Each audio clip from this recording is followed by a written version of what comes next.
Crosby, Stills, Nash, here's what happened. They were in Los Angeles. They were rehearsing. They had a clutch of admirers around them. The Spoonful came through town. You know, we're New York guys. We don't quite hone to this same aesthetic of telling your pal that he's the best thing that ever happened and there'll never be another him.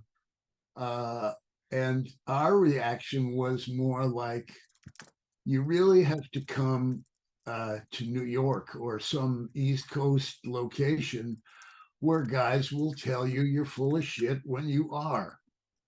And so that was sort of the way that began. And in fact, Stephen and I were probably the closest at that stage.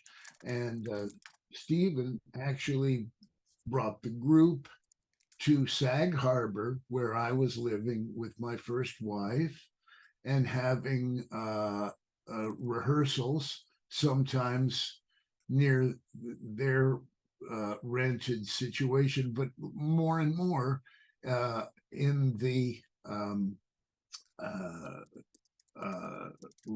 sort of a rehearsal garage that I had made out of a garage. And they started using that more frequently. And in that garage was, you know, one of a lot of different instruments, including a kit. Now, I'm the worst drummer ever, but I love to sit around and flump along with other guys doing whatever we're doing. So I was sort of doing that. I'm playing with my feet and my hands, and I'm not even with sticks. And they're working on some of these tunes. And Stephen, you know, Stephen has a way of like, his thoughts occur like lightning bolts. And he goes, what are we doing?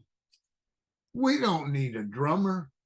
Look, when Sebastian just sort of flumps along, it's the best because it doesn't overpower the acoustic guitars, and our voices are the thing that's up front, and there isn't any boom bap going on.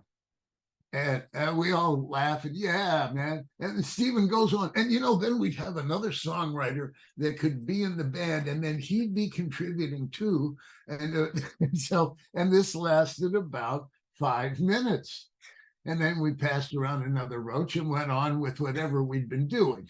And the idea was completely forgotten at that point. You know, now I consider myself a kind of ancillary, distant cousin of that band because of that relationship in the beginning. And I still consider those guys my pals today.